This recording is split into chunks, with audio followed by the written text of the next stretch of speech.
নমস্কার, আমি রিয়ার রচনায় আপনাদের সাদরে আমন্ত্রণ জানাই।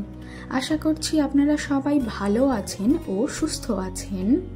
আপনারা দেখতেই পাচ্ছেন এখানে নারকেল ভাঙা হচ্ছে, আর কিছু কিছু নারকেলে দেখুন ফুলও এসেছে। আমার মামিমা এখানে নারকেলগুলো ভেঙে দিচ্ছে, আর এদিকে আমার মা এই নারকেলগুলো কুড়তে বসে গিয়েছে। অন্যদিকে আমার আরেকটা মামিমা এখানে ওই আটাগুলো ভালো করে চেলে নিচ্ছে। আজকের আটা রুটি হবে ও নারকেল নাড়ু হবে।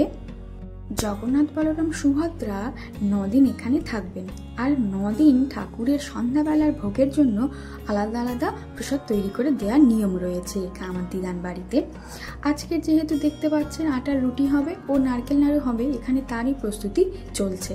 তাছাড়াও ভগবানের জন্যে ফল প্রসাদ রোজ দিনই থাকে।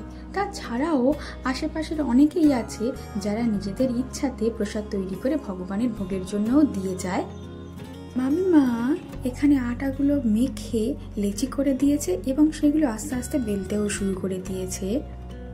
প্রসাদ সাধারণত অনেকটা বেশি পরিমাণেই করা হয়ে থাকে, কারণ এখানে ভোগ হয়ে যাবার পরে ছোট ছোট বাচ্চারা বলুন বা অনেক বড়রাও প্রসাদ নিতে আসে, তাই একটু পরিমাণে বেশি করতে হয়। ঠাকুরের প্রসাদ যেহেতু একটু ভালোভাবেই করা হচ্ছে, সেই জন্য এখানে বাইরে গ্যাস লাগিয়ে করা হচ্ছে। আর অত তো বাসনপত্র নেই ঠাকুরের জন্য, সেই জন্য এই কড়াতেই রুটি করা হচ্ছে। কড়াতে যেহেতু রুটি হয় না, প্রথম দিকে মার একটু অসুবিধা হচ্ছিল রুটি করতে, কিন্তু তারপরে আস্তে আস্তে সব ঠিকই হয়ে গিয়েছে ভগবানের আশীর্বাদে। প্রথমের দিকে রুটি করার জন্য মা একসাথে 2-3টা করেই করছিল, কিন্তু সেটা অতটা ভালো না হওয়ার জন্য এখানে একটা একটা করে দিয়ে আর ওই একটা ভালো পরিষ্কার কাপড় দিয়ে সেটাকে চেপে চেপে ভালো করে করছিল। আর এদিকে দেখুন নারকেলগুলো প্রায় ছাই দেওয়া হয়েও গিয়েছে। এখানে নারকেল নাড়ু হবে সেই জন্য ছাইটা করেছে, আর এখানে চিনিও দিয়েছে, গুঁড়ো অল্প পরিমাণে দিয়েছে যাতে একটু দেখতে সুন্দর হয়, আর অল্প এলাচ দিয়েছে, আর তার সাথে সামান্য কাজু বাদাম দেওয়া হয়েছে। ছাই মেরে রাখা নারকেলগুলো এবার আমরা সবাই মিলে বসে নাড়ু পাকাতে শুরু করেছি। যেহেতু বলেইছি একটু বেশি পরিমাণে করতে হবে, আর এখানে একটু সত্যি বলতে নাড়ুর সাইজটা খুব একটা বেশি বড় করা হচ্ছে না। এবারে কত লোক হবে অত বলা যায় না, কোন দিন বেশি কোন দিন কম, সেহেতু সেই হিসেবে নারকেল নাড়ুর সাইজটা একটু ছোট 19-20 করেই করা হচ্ছে, খুব একটা ছোটও না, যাতে লোকের একটা মনে না হয় যে বড্ড ছোট হয়ে গিয়েছে বা সেটা আমাদেরই ভালো লাগবে না। তো সেই হিসেবে মোটামুটি একটা করে করা হচ্ছে এখানে নারকেল নাড়ুগুলো।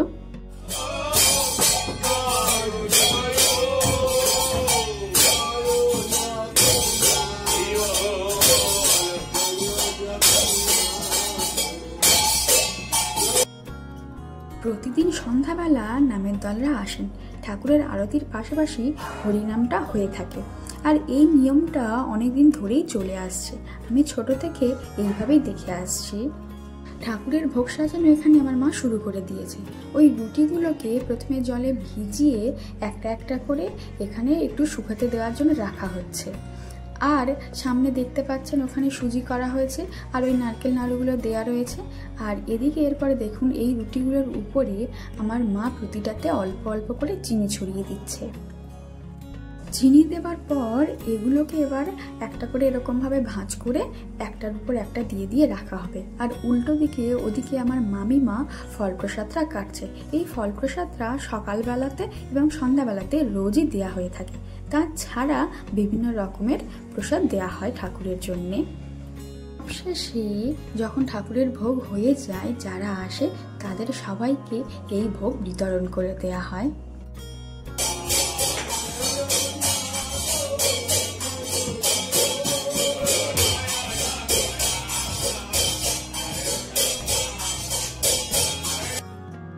সন্ধ্যাবেলার পুজোর জন্য পুরোহিত মশাইও চলে এসেছেন, এবার উনি পুজোটা শুরু করে দেবেন।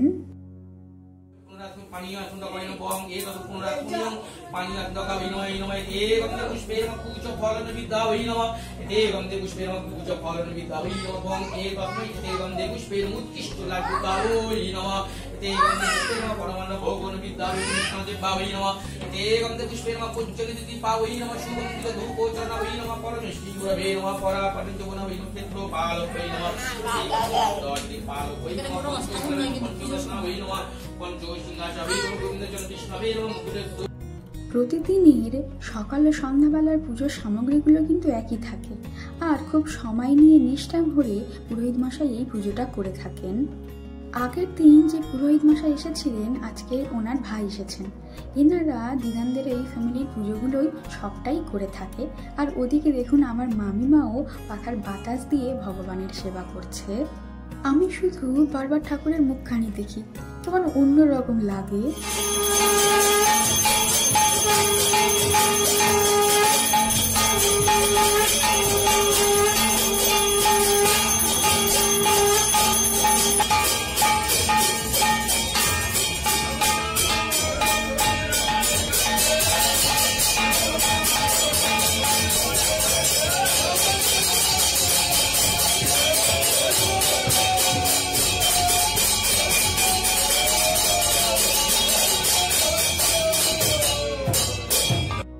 ঠাকুরমশাইয়ের পুজো করা হয়ে যাবার পর আমরা দরজা দিয়ে বাইরে কিছুক্ষণ বসলাম।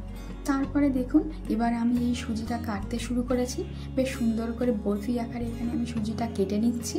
এই খুন্তি দিয়েই কাটছি, আমি এখানে অন্য কিছু পাইনি কাটার জন্যে। আর যেহেতু ভগবানের প্রসাদ এমনি ছুরি দিয়ে কাটাও যাবে না, শেষে আমি এই খুন্তিটাই পেয়েছি কাটার জন্য সুজিটা। আজ ভাইয়ের কয়েকটা বন্ধু এসেছিল, তারা এই মিষ্টির প্যাকেটটা নিয়ে এসেছে, তাই এটাও আমরা প্রসাদের জন্য ভগবানের সামনে দিয়েছিলাম। আর এই গামলাতে যে এই কাঁঠালগুলো দেখছেন, এগুলো আমার একটা মামিমা দিয়ে গিয়েছে আর বলেছে আমরা যখন প্রসাদ বিতরণ করব তখন যেন এই কাঁঠালগুলো একেবারে দিয়ে দিই প্রসাদের সাথে। আর এখানে মামিমা আর আমি দুজনে বসে এখানে প্রসাদ বিতরণ করছি। আর মামিমা আমাকে একটু বলে দিচ্ছে কাকে একটু বেশি দিতে হবে, কারণ আমি তো সবাইকে চিনি না, এবারে কার বাড়িতে কজন রয়েছে আমি অত তো জানি না। ওই জন্য মামিমা এখানে বসে রয়েছে, আমাকে বলে দিচ্ছে, আর আমি সেই মতো সবাইকে প্রসাদগুলো বিতরণ করে দিচ্ছি। আজকের এই ভিডিওটা আমি এখানেই শেষ করছি। এই ভিডিওটা আপনাদের কেমন লাগলো অবশ্যই জানাবেন। নমস্কার।